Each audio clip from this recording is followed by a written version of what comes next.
PNB ने इस company की थी शुरुआत 1988 में।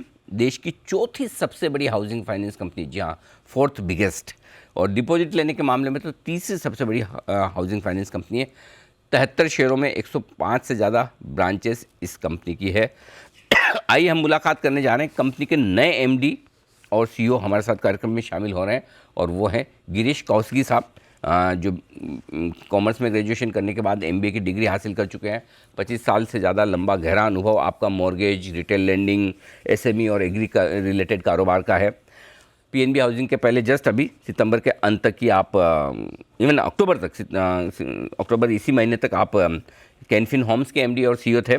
आपने HDFC, ICICI bank, Tata capital जैसी कई दिग्गज कंपनियों के साथ लंबा गहरा अनुभव लिया है कामकाज का, और अब पीएनबी हाउसिंग की कमान गिरीश कौसगी साहब के हाथों में, और इसको लेकर लोग काफ़ी उत्साहित भी है कि जिस तरह से कैनफिन होम्स का पूरा टर्न अराउंड और ज़बरदस्त परफॉर्मेंस आई, क्या वैसी ही परफॉर्मेंस पीएनबी हाउसिंग फाइनेंस की भी आ सकती है। उन पर बातचीत करें उससे पहले एक बार मैं जल्दी से नतीजे आपके सामने रख देता हूँ।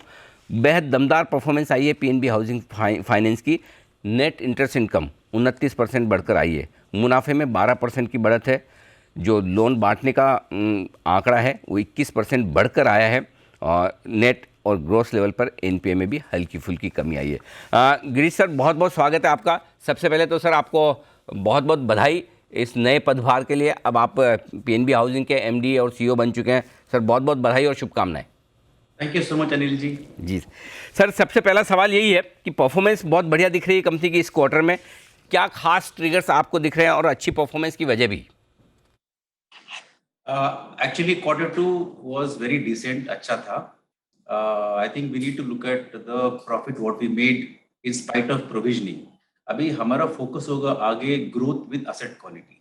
So when you talk about growth, disbursement or book, it will, I think पहले disbursement growth would be very high and book growth will catch up, क्योंकि पहले disbursement होना चाहिए, उसके बाद book growth will catch up.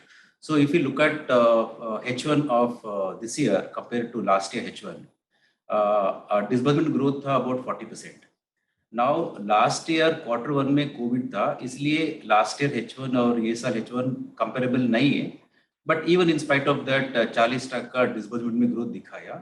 Even if you discount last year first quarter due to COVID, growth at least 30% तो होगा. So this year we are looking at disbursement growth of 40%. And book growth होगा almost close to 10%. It could be 9.5, 10%. So ये हमारा ये साल का guidance है.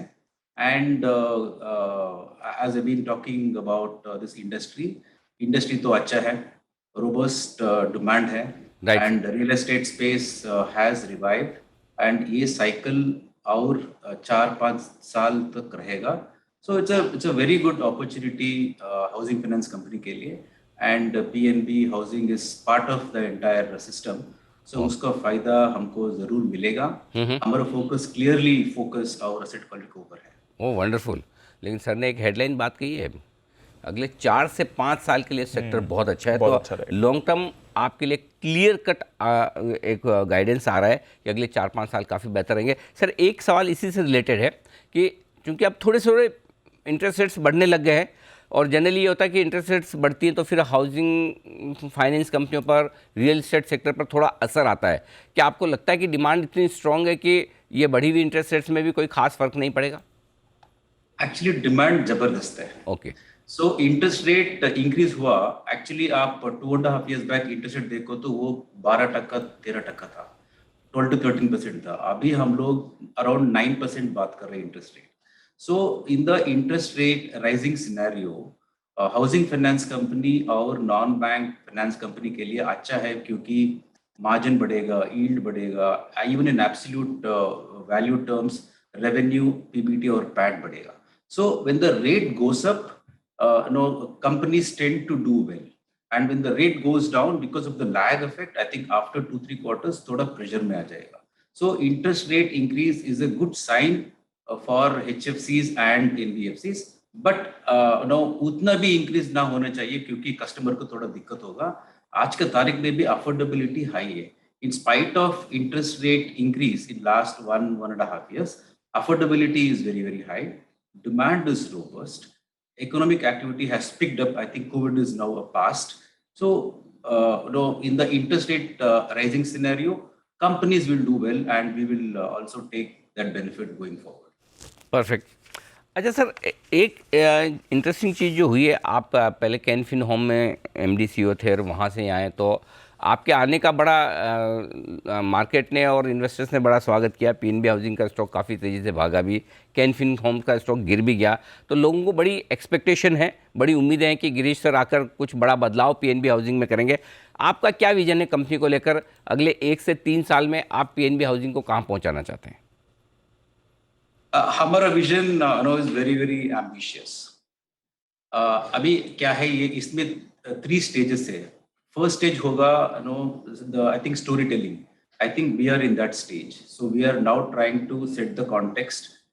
We are saying what is a vision, what is a strategy, and how we are going to execute.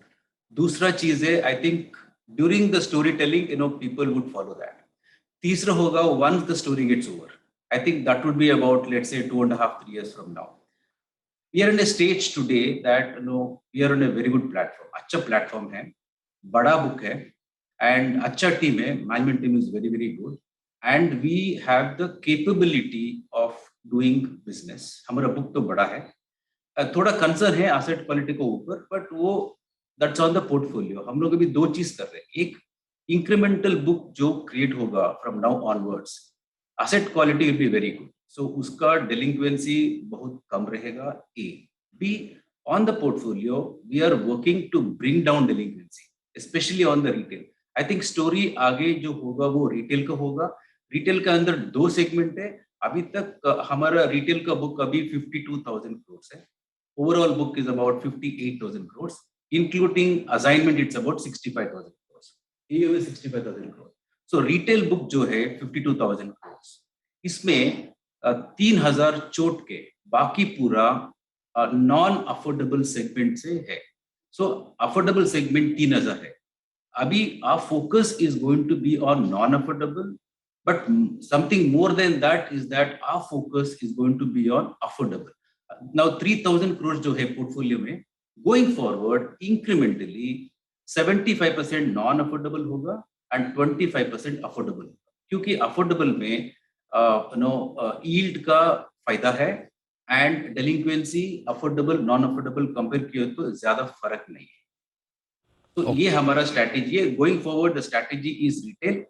H2 में we are opening more than 25 branches, and from Q4 of this year you will see बहुत अच्छा traction on the affordable space, while non affordable would continue to do well on the because we have shown 40% growth this year H1 compared to last year. This is primarily on non affordable. Affordable will start kicking in from Q4 of this quarter.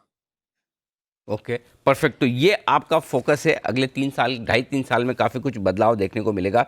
हमारा vision है जी। I think very soon, I don't have a timeline, but very soon we should hit 1 lakh crore. अभी हमारा book 50 retail is about 52,000 crore है on a steady state. ये साल मैंने पहले बोला था डिसबर्समेंट ग्रोथ होगा 40% ओवर लास्ट ईयर, और बुक का ग्रोथ 10% का आसपास, मे बी 1% हियर और there. I think from next year onwards disbursement growth हमारा गाइडेंस होगा 25%, और बुक ग्रोथ होगा अबाउट 17 to 18%। ओह वंडरफुल, बहुत ही स्ट्रॉन्ग गाइडेंस है। तो सर अभी जो 50,000 का रिटेल का बुक है वो 1 लाख करोड़ करने वाले हैं, या ओवरऑल बुक की आप बात करें?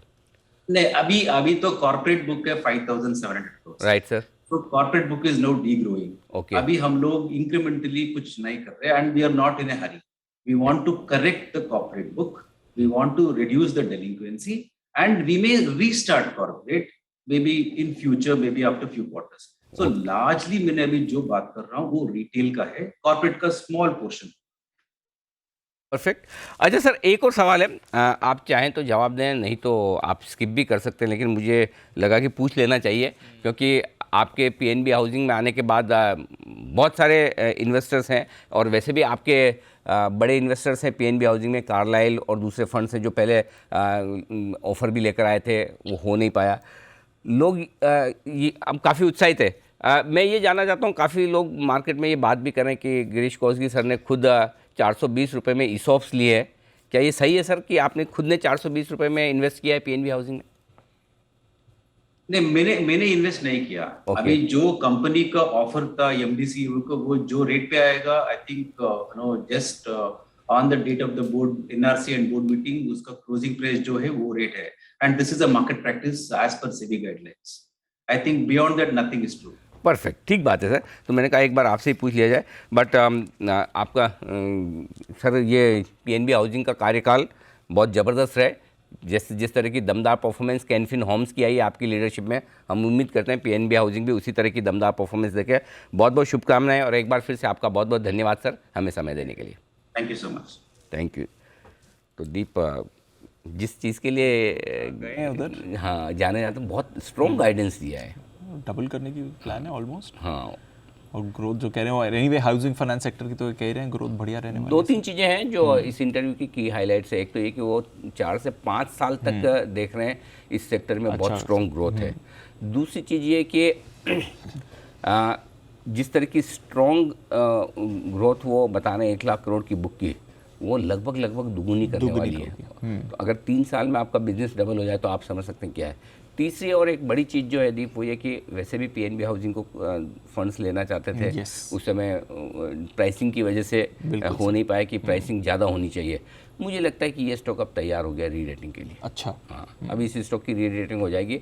और ये अगला क्वार्टर छोड़ दीजिए दिसंबर वाला, क्योंकि वो आए हैं, सेटल होंगे, परफॉर्मेंस आने में, चेंज होने में टाइम लगता है। लेकिन मुझे लगता है कि नया फाइनेंशियल हो सकता है आखिरी क्वार्टर से ही, मार्च 2023 वाले क्वार्टर से, नहीं तो जून 2023 वाले क्वार्टर से आपको बदली हुई परफॉर्मेंस PNB हाउसिंग की नजर आएगी। और मेरे हिसाब से मिनिमम इस स्टॉक का टारगेट आपको 600 रुपये रखना चाहिए। 600 बढ़िया अपसाइड। और अगर ये 3 साल में फिर दुगुना हो जाए तो बड़ी बात नहीं है। और उसकी वजह ये कि अगर आपकी बुक दुगुनी हो रही है, परफॉर्मेंस दुगुनी हो रही है, तो स्टॉक तो दुगुना से ज़्यादा होना चाहिए। तो मेरे ख्याल से ये ऐसा स्टॉक है आज 450 रुपये में। आप एक सिंपल फॉर्मूला बना लीजिए जी, मैं हर 25 रुपये या 20 रुपये नीचे आएगा तो SIP ऐड कर लूँगा, हर 5% नीचे SIP करूँगा। Make sense. क्योंकि जरूरी कि आज 450 का 450 से नीचे ना है, आ सकता है ऊपर ये मार्केट के मूड के साथ कभी भी हो। लेकिन ये स्टॉक है जिस पे अब आपको व्यू बदल देना चाहिए, क्योंकि इस स्टॉक की गजब की अंडर परफॉर्मेंस रही है। Absolutely. चला ही नहीं कभी ये स्टॉक, जब से वो ओपन ऑफर फेल हुआ। करेक्ट। उसके बाद से ये स्टॉक हमेशा पिटा रहा, अटका रहा, और लोग काफ़ी लोग ऊपर के लेवल पे लेके फंसे हुए भी थे। आई थिंक अब स्टॉक की री रेटिंग होने की तैयारी है।